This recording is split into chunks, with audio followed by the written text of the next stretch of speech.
It's just me for the second. We are going to be joined shortly by Grace Blakeley.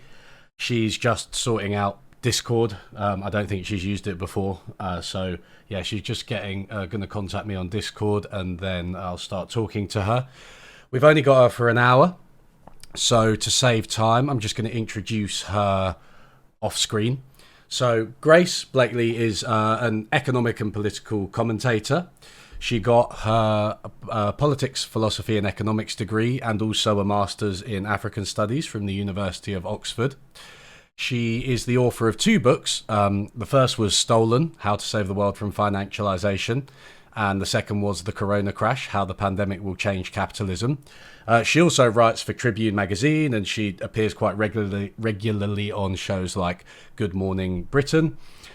And yeah, that's pretty much it. I mean, to be honest, even all that is to understate Grace's influence. She does seem to appear everywhere, and she's always talking about things like the cost of living crisis. She's made some really interesting points, and yeah, I'm looking forward to chatting about it with her when she finally pops up on my Discord. Hello? Hello, can you hear me now? Yeah, I can hear you. Can you hear me? Yes, I can hear you. Fantastic. Okay, cool. Great. Yeah, no, I just had to change the speaker output, basically, completely my fault. Yeah. How are you? Yeah, very good. We're live, by the way. We've already started the stream. And yeah, so I've already introduced you kind of before you came on to save a little bit of time. And there's a lot of people watching. There's about 163 at the moment, which is a lot for my streams. Yes. Thanks for coming along, everyone. So I just thought we'd get right into things. And by the way, your camera isn't on. If you want to turn it on, I can put you on the thing. Right, now I can. My camera on my laptop is like completely shit, by the way. So it's okay, but the audio is the audio is the important thing, and the audio is good. And everyone can see my kitchen and living room and whatever. I think we're all used. I think we're all used to that now, aren't we? With the it's really messy because I am literally about to move out, so like all my stuff is packed up into bags. Yeah. Oh, okay. I think everyone will understand. So let me just while I'm faffing. Oh God. Let me just ask you a little bit about the cost of living crisis. Yeah. And oh, Jesus Christ, one of these days I will actually know how to operate all of the things that I have on this stream. So let me ask you, Grace, UK inflation is currently at about 9%, and it's forecast to increase to 18% by early next year. Right. The price rises, according to the Office for National Statistics, are predominantly from housing, utilities, electric and gas bills, petrol and food and drink. Many people are feeling the squeeze quite acutely.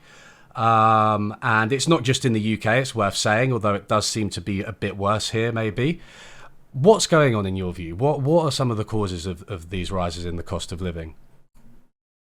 Well, that's a good question. There's a lot going on. Okay, I guess I'll start with just the most proximate short-term causes.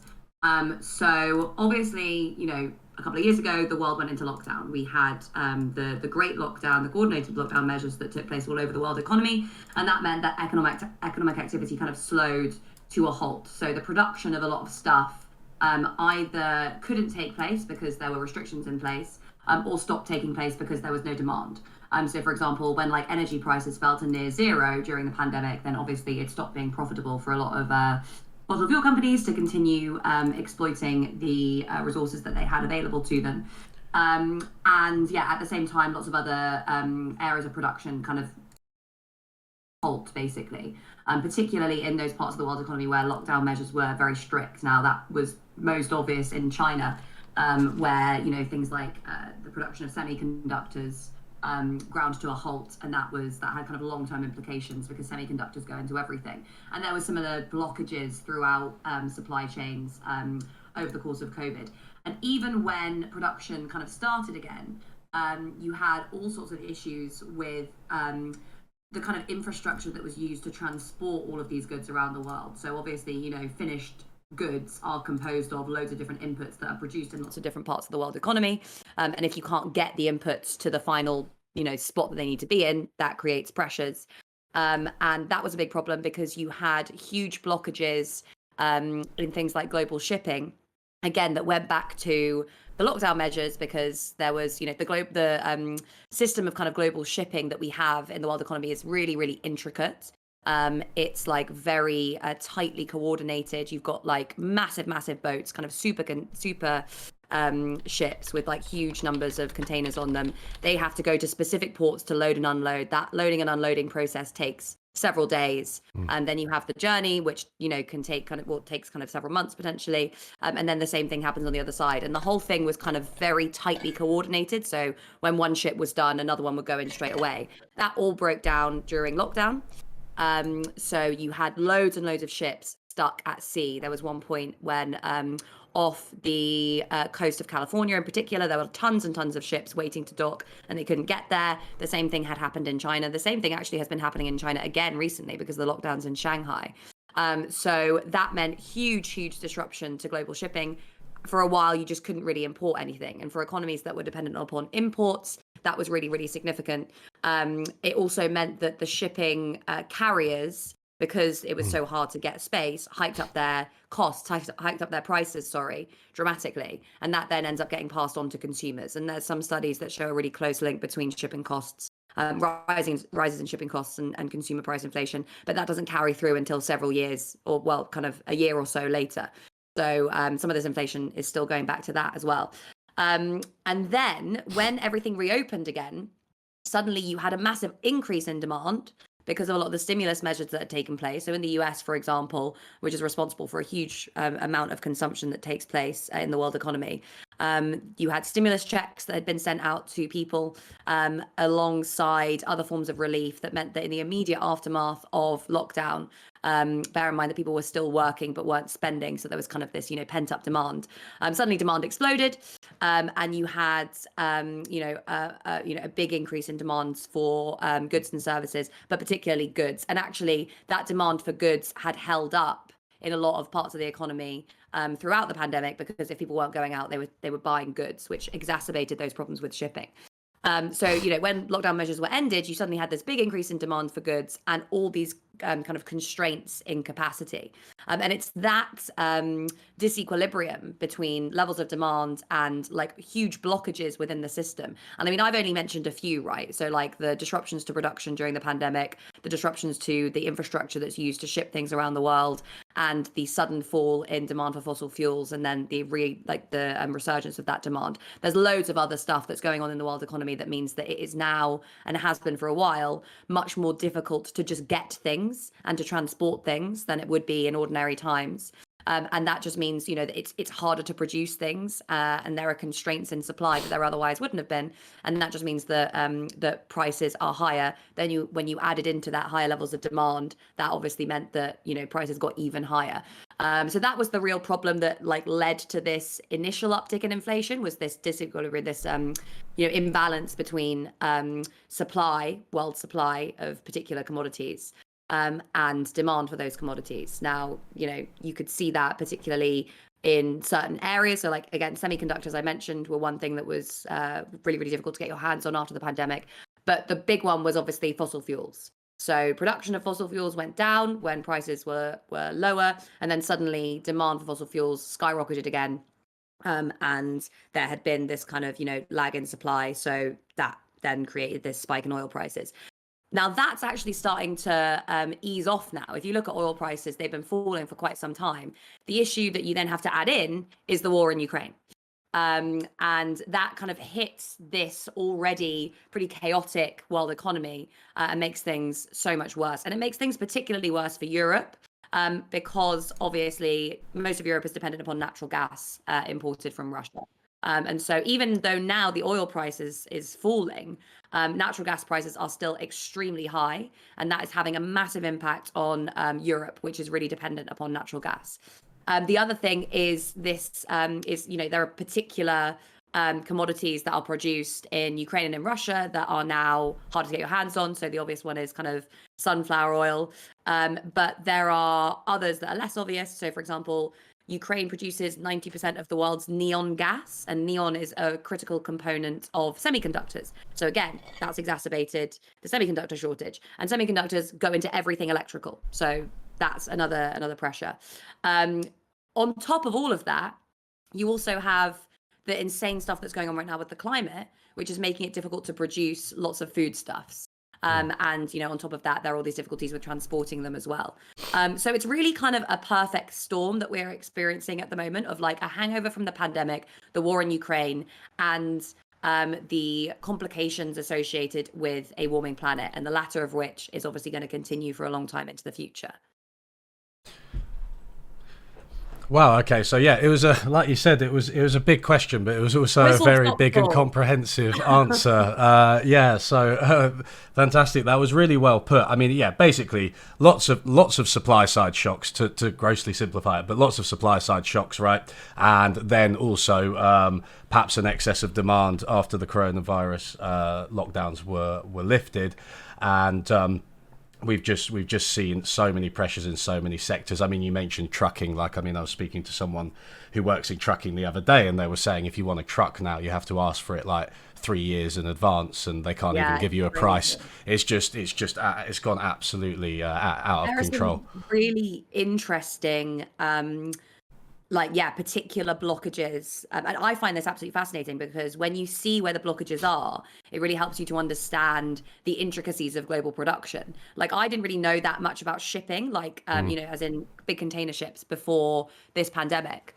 And now I know so much about it, and it is so fascinating the way that shipping has changed over the last kind of several decades. The same with trucking. The other thing that there's a massive shortage of at the moment is warehouse space, which is super interesting because there was this huge demand for warehouse space during the pandemic when businesses were just running up their inventories in the anticipation that lockdown would kind of end and then demand would increase. And actually, that kind of didn't really happen. There are still, lots of companies that are holding really big inventories. So, and then of course you had the big increase in the basically transformation of our logistics networks with like the massive growth of Amazon and people ordering lots and lots of goods online. So now Amazon is obviously responsible for taking up a huge amount of our warehouse space and also of the demand for trucking and that sort of thing as well. So there's like so much stuff going on, and because we live in the world economy is a complex system where everything is interrelated in like very complicated and uncertain ways. A small change in one place can have a massive impact elsewhere, let alone a huge change in one place, which will have, potentially completely and utterly unpredictable outcomes elsewhere in the system. Yeah, it's all of that stuff. I think before the pandemic, everyone regarded it as kind of boring, right? Like shipping, warehouse, and I can see why they did, but it's ultimately holding the entire global economy together. All of these things. I remember, I think it was Joe Weisenthal. He does the Odd Lots. Odd Lots, yeah. Odd Lots, yeah.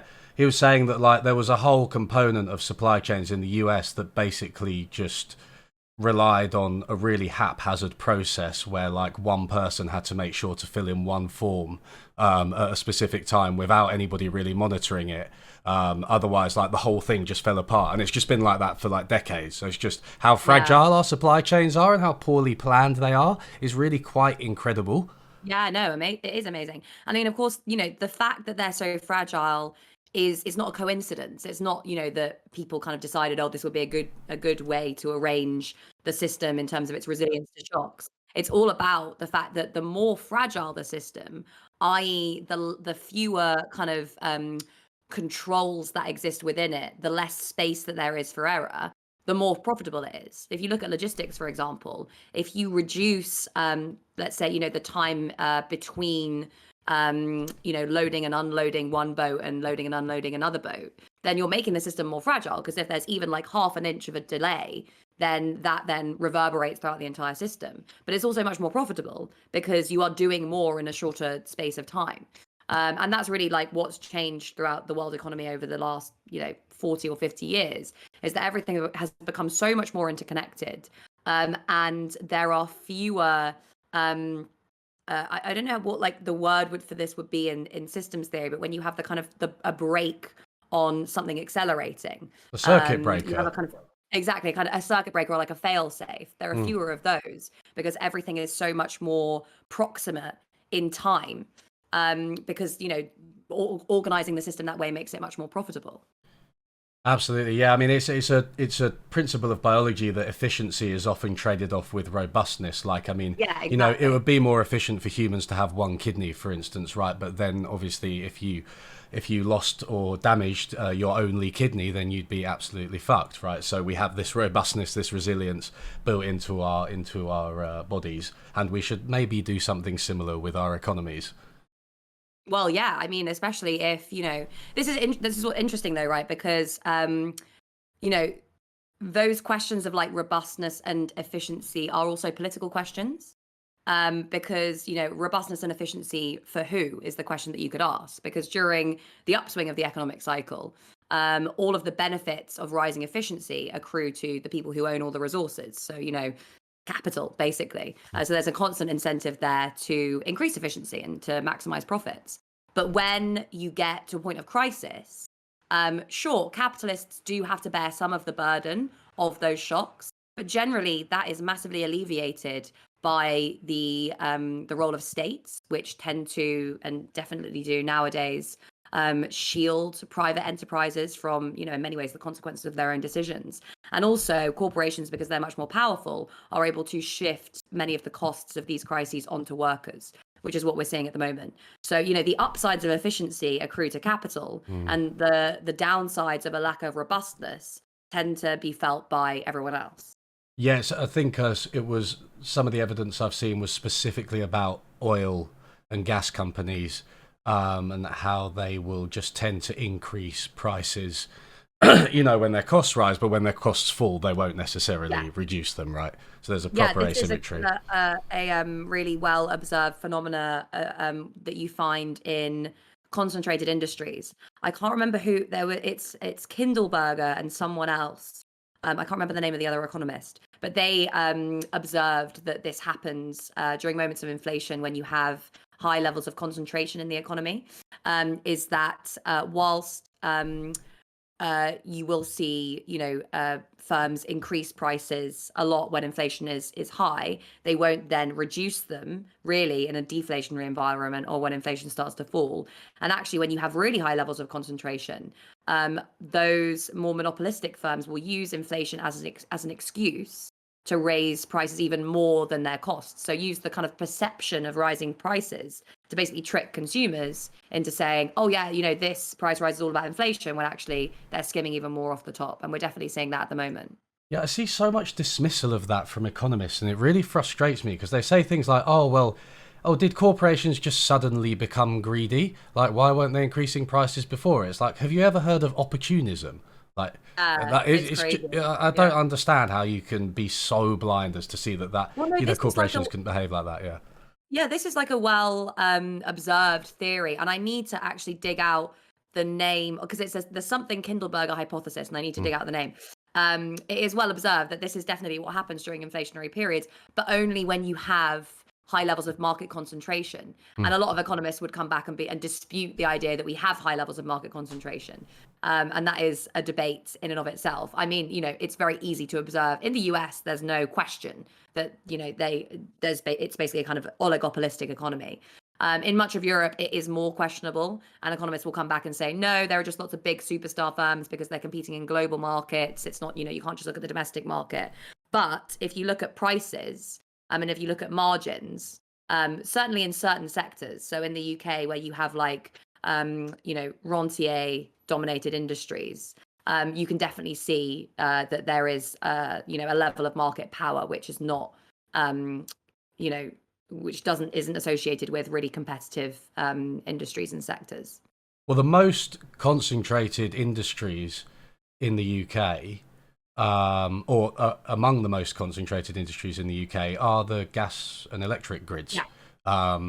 So they're, they have the highest profit margins, and they're some of the most concentrated industries. So obviously, that Kindleberger hypothesis or whatever you're talking about is relevant in the case of energy.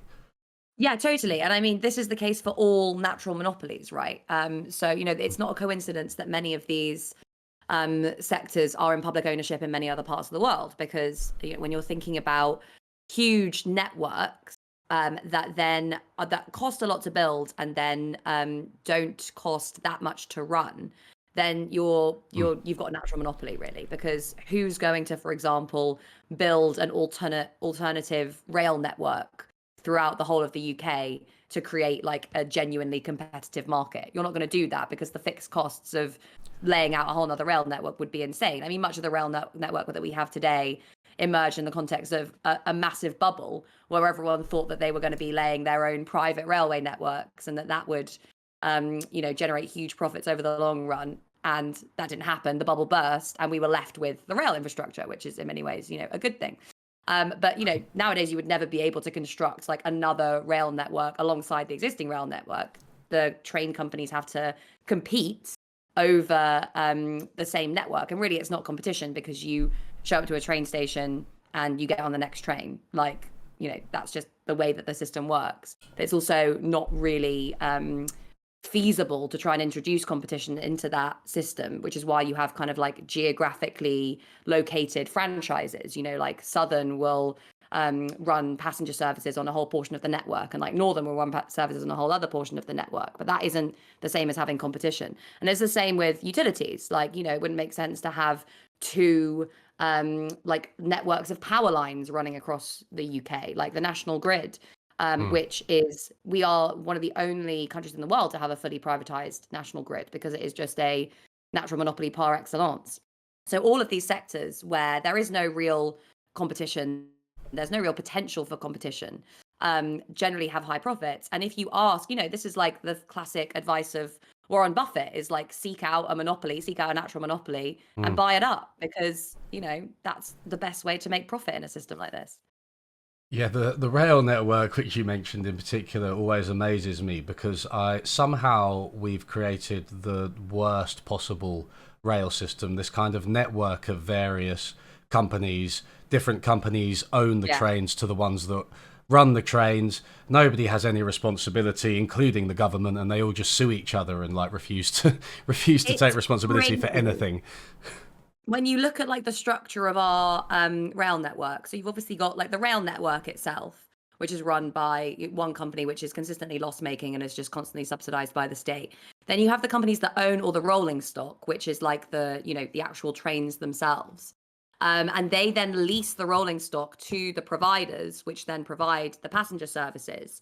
And at each stage, there are also loads of other companies involved in this, but at each stage you have companies skimming profits off the top. And generally they're very profitable. They're very profitable businesses. Like, they're doing quite well. So that is all cash that is being taken out of our railway network and sucked up to shareholders.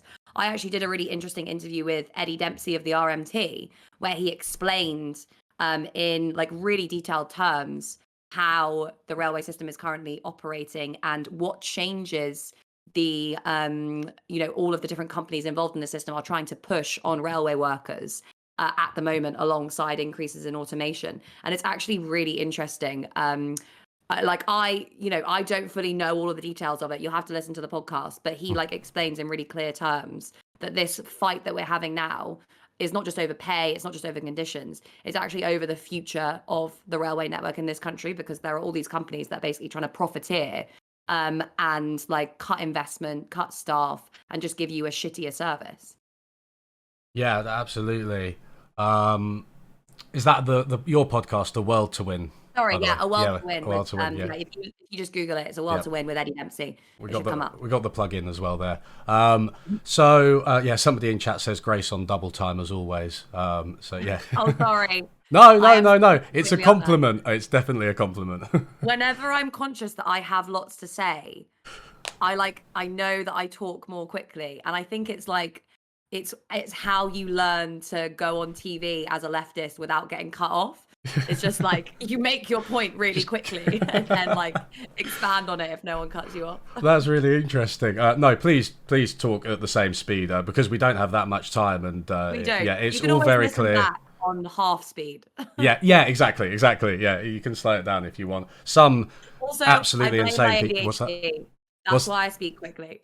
Oh, okay, fair enough. Yeah, same. Although I don't speak that quickly. What was I going to say? So we've been touching on this kind of naturally, right?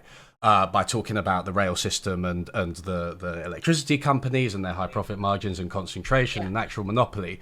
But there's one thing is the cost of living crisis as caused by all of the global factors that you outlined really eloquently. The other thing is, how is that making itself felt in the UK? How does that interact with what we've got in the UK? You know, I think Boris Johnson, when he comes out of hiding, says something tries to imply something along the lines of, you know, it's a global problem, it's beyond our control. What do you think of that?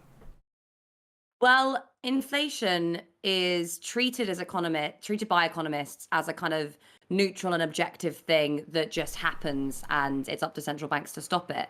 But it's not. Inflation is a highly political phenomenon.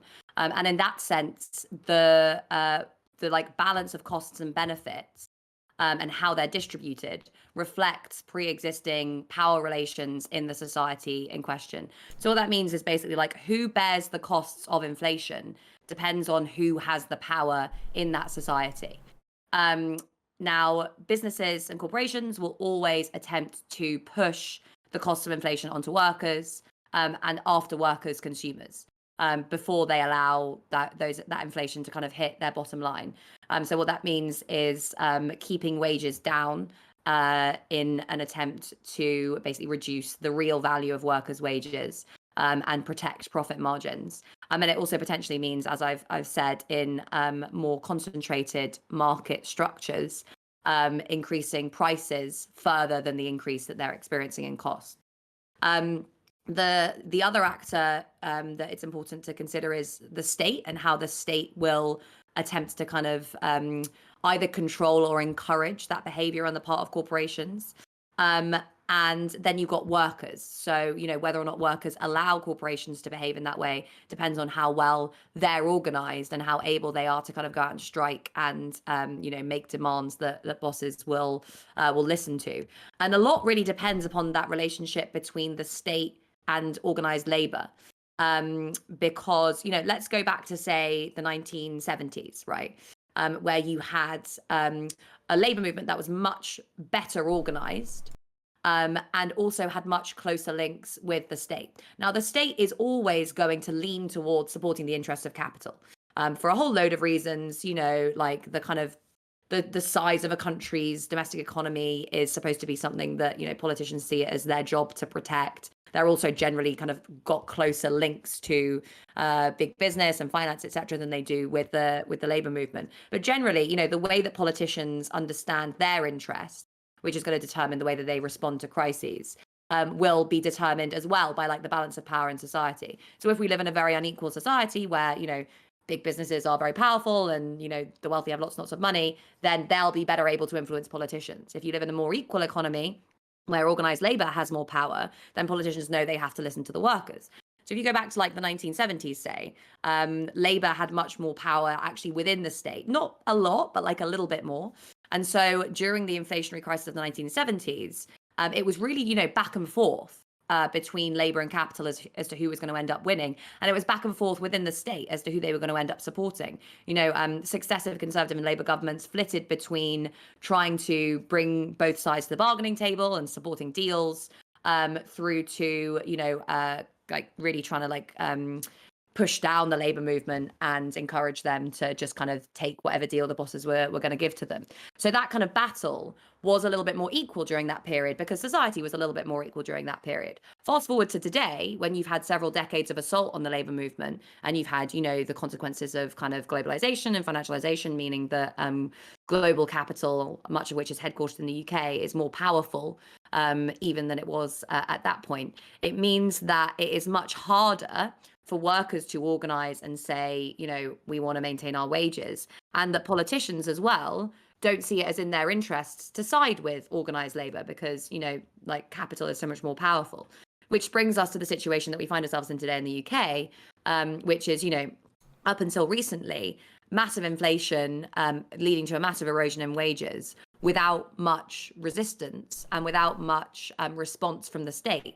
Now, this is starting to change, which is what is really, really encouraging because we are seeing, you know, levels of unionization and days lost to industrial action increase from like a really deep trough that has been kind of getting deeper and deeper ever since the 1980s.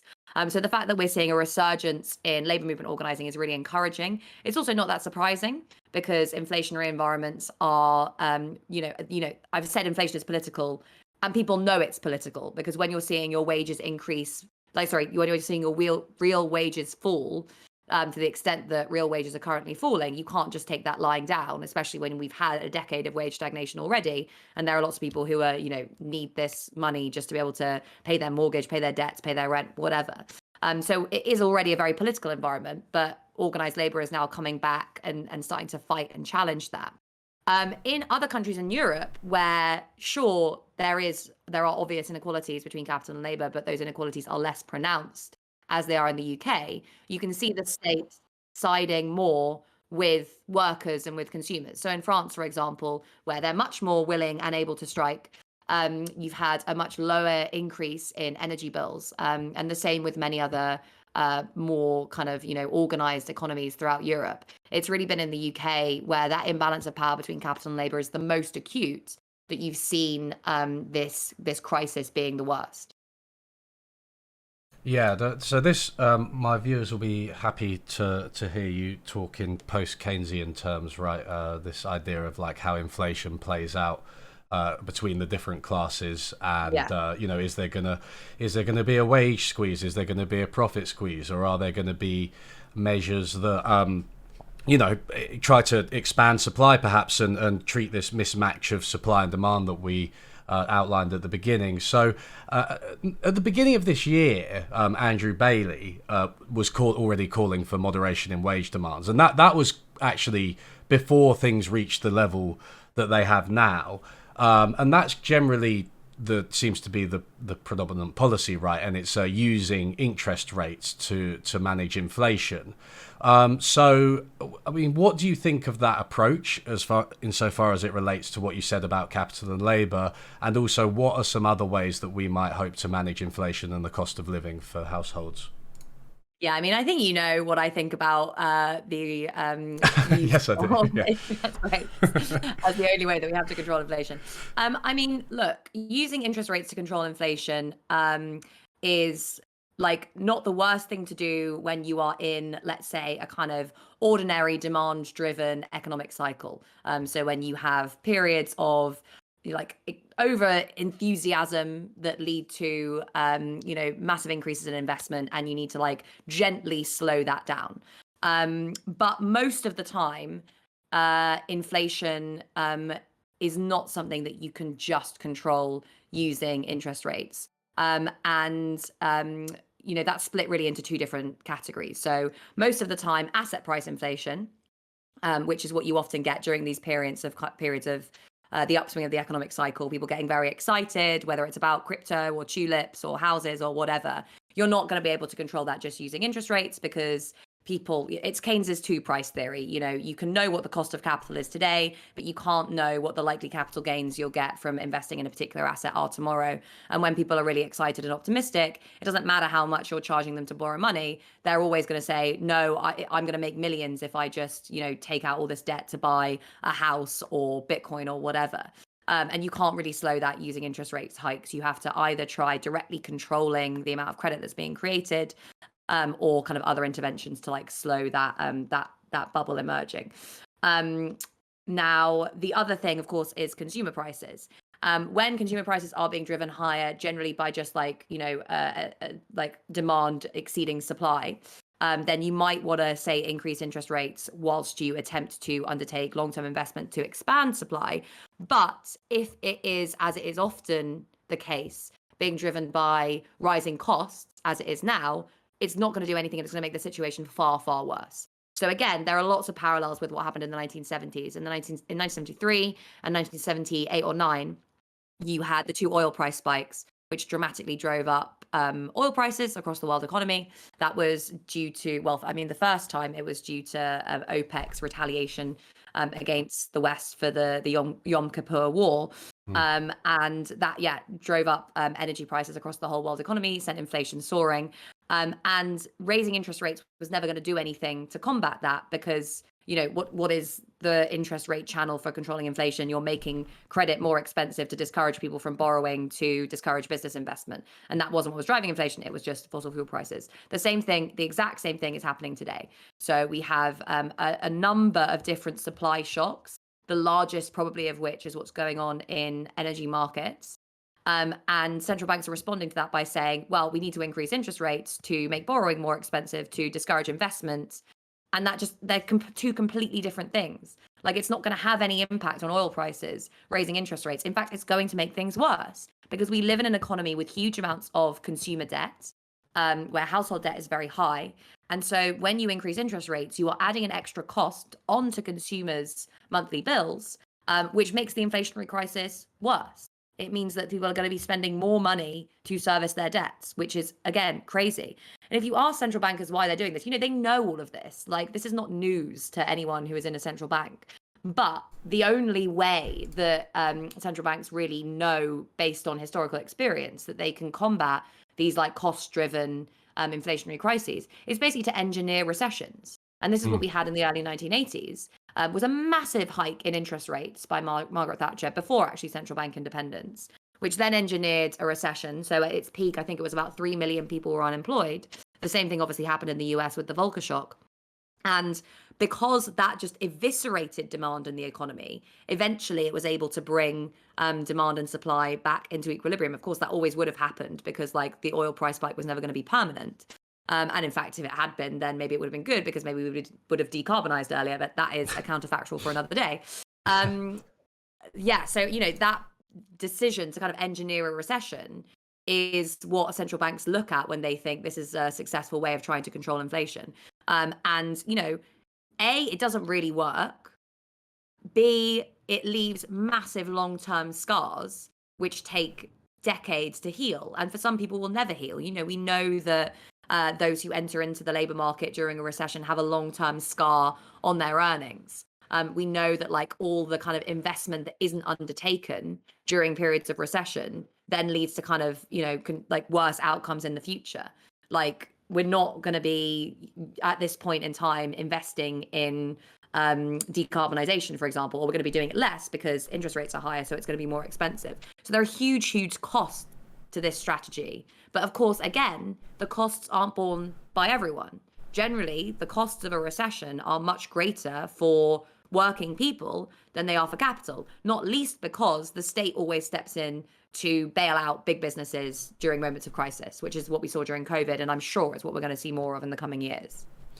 It's interesting, this I don't know what to call it, maybe unidirectional is not quite right, but let's go with it. This view of interest rates as, essentially just being a tool to dampen demand, which they do, right? But there are so many complexities in there. I mean, you mentioned that obviously it's a cost for households. So in terms of how inflation is experienced, the cost of living crisis is going to make things worse. It also makes business investment more costly, increasing interest rates. And there was, you mentioned Keynes. There was an argument that Keynes put forward that high interest rates may tend to encourage speculation in assets, simply because if you're going to borrow money to invest, in order to get the kind of returns you need, if interest rates are say 5%, your only bet is to bet on like housing or something. It's not to make kind of productive investments. So I feel like interest rates have all these different multifaceted effects. And the outcome may well be that the aggregate inflation index measure goes down,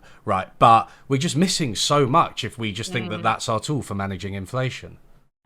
Yeah, and this is the outcome of the just very like flat and uncomplicated models that economists and policymakers have of the economy. Most of these models don't account for class dynamics. They don't account for like the constraints that exist of economic growth on like the ecology and on the environment. Like, there's so much that is missed out just by thinking, push interest rate lever and inflation goes down. Like, there's so much that takes place within those two variables that it's just such an impoverished way of looking at the economy. Because after all, economists and policymakers are so keen to see the economy as something that just exists out there. It's an object that we can, to a greater or lesser extent, control or influence. And when it's bigger, everyone's better off. But it's just like a nonsensical way of looking at like what we are effectively analyzing, which is the production and consumption of resources. Why are we producing and consuming resources? Well, because we need to survive. And, we want to survive in a way that is not ridiculously hard. And if you are saying that in order to make the economy grow, we're going to make everyone's lives worse, you are just, like it defeats the entire point of producing and consuming resources in the first place, Yeah. unless the only point of producing and consuming resources is to generate profits for those at the very top, which of course in a capitalist economy it is. But it doesn't really make sense, when we think of an economy that could be oriented towards like meeting human need. Yeah, so let's talk a little bit more about that, because one of the interesting things that I've realized applies especially in this crisis is that many of our aims, reducing costs for families, national security, as we've seen, which is so important, and also shifting to renewables and combating climate change, they can tend to come together, which is opposed to maybe some dominant economic narratives which try to see everything as, traded off against each other. If you want some environment, you have to give up some economy and so on. So David Cameron, when he got into office in 2011, I think he mentioned he called for cutting all the green crap, right? And the Commonwealth UK think tank showed that the disinvestment from things like housing insulation, wind and solar might be costing households like hundreds per year now. Because we'd have much more energy security as well as it being better for the environment. So it feels like there are a lot of these policies that we could have pursued and we could be pursuing now that would achieve many of our aims at once. Yeah, I mean, it's completely insane those subsidies for insulation and things, and the installation of solar panels and all that sort of stuff were cut. It's absolute madness. And it really does speak to, I think, the shift that we've seen in public opinion over the course of the last several years, largely thanks to the big mobilizations that we've seen in various different parts of the environmental and labor movements on the issue of climate change, because people are obviously, given what is going on outside right now, really concerned about climate breakdown. Whilst like 5 or 10 years ago, you could have gotten away with just saying, oh, I'm going to get rid of all the green stuff. I don't think that you could do the same today. You have to kind of, greenwash policies, at least today. So, that is what the Conservative Party is doing a lot of at the moment. But yeah, if you look at the initial Green New Deal proposals, for example, which came out in the wake of the financial crisis from a group of economists actually in the UK. The whole idea was we can decarbonize, create jobs, boost long-term economic growth, boost people's living standards through this package of investment, using the period that we are in now where interest rates are very low to borrow in order to, transform our economy going into the future. Had we done that, had we actually invested in decarbonisation 10, 15 years ago, this crisis would not be nearly as bad as it is today. And not only that, but actually, all these questions that we're having around national security, like there's traditionally a right-wing concern, energy security. Like renewables are the most secure form of energy that you could possibly have. You don't have to go to cap in hand to authoritarian regimes and beg for oil or natural gas. You can literally produce it yourself. So there are so many ways in which this set of policies, or in fact the absence of any policies, were self-defeating. But again, it has just taken such a long time, largely actually thanks to the economics profession itself, to convince anyone that dealing with climate breakdown is in fact something that we should be trying to do. I mean, the famous kind of Nordhaus models suggested that we'd probably be fine with 4 degrees of temperature increase, and that actually the costs of, dealing with the problem now would, be greater than the potential damage that it would cause the world economy over the long run. And of course, that the modeling that was used to demonstrate that, again, is flat, is simple, simplistic, and doesn't account for the fact that, not just the economy, but the environment is this insanely complex system. And if you start messing with it, you're going to get ridiculously unpredictable effects taking place in one part of the system due to kind of small changes in the other in other parts. That's what we're seeing now. The reason that we've got such a hot summer in Europe at the moment is because the Gulf Stream has split, and we're going to start seeing more and more disruptions to the Gulf Stream as climate change worsens. And that's not something that you could have predicted, but it's having huge costs. So the nature of the kind of models that policymakers use to determine whether or not something is worth it are just completely and utterly insane. Actually, I'm looking at this book because I again interviewed the author of this book a while ago on my podcast, and a lot of this stuff is in here. The Value of a Whale by Adrian Bullitt. I'd recommend, if people are interested in climate and climate economics, then definitely pick that up. Thank you very much.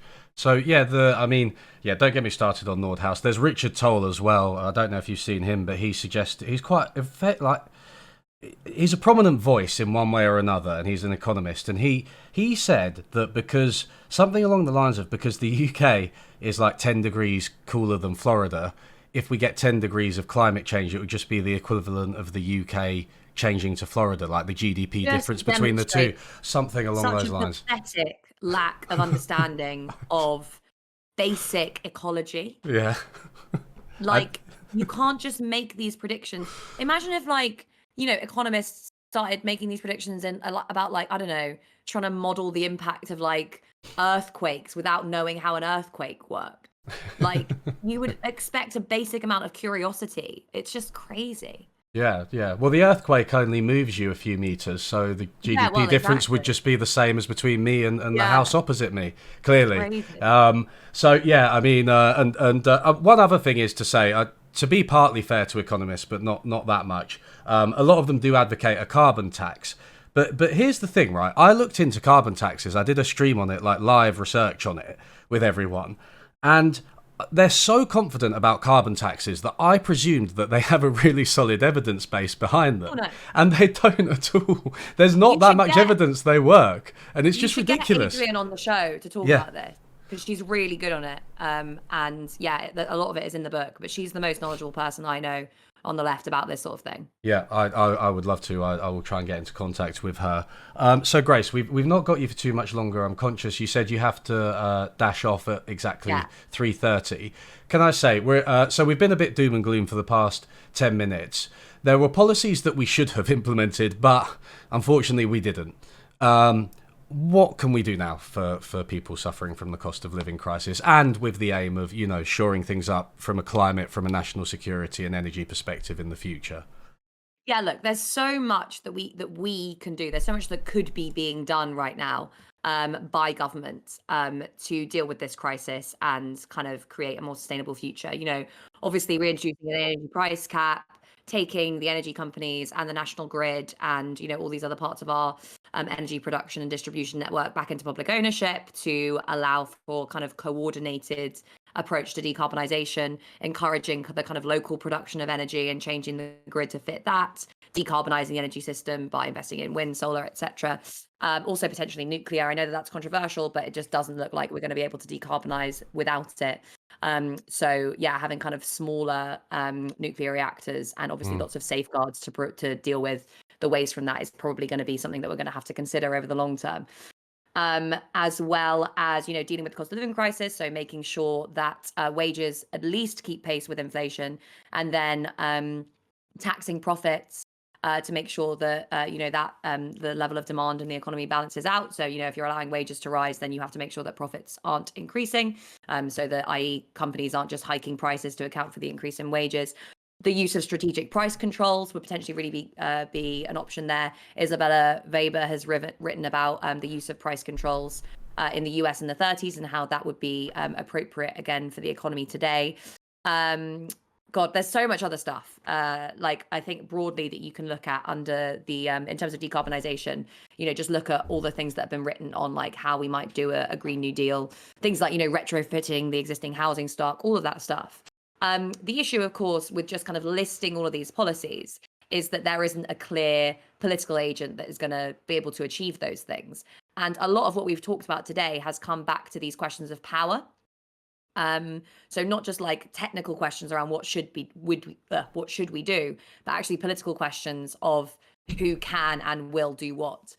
So I think, the thing that we, in inverted commas, i.e. the people listening to this show, need to do at this point in time is just to organize and to encourage your friends to organize, and to support those who are organizing. So that means, joining a union, really getting onto picket lines, getting active in the labor movement. It means joining social movements, getting out onto the streets when people are protesting. It means potentially joining political parties in a very kind of strategic and informed way to be able to influence votes when those come up.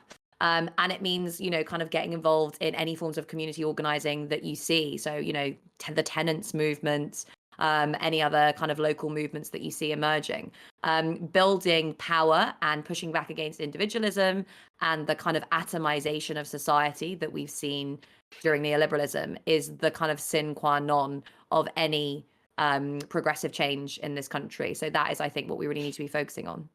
Are you saying general strike now? Yes. Yes. Okay.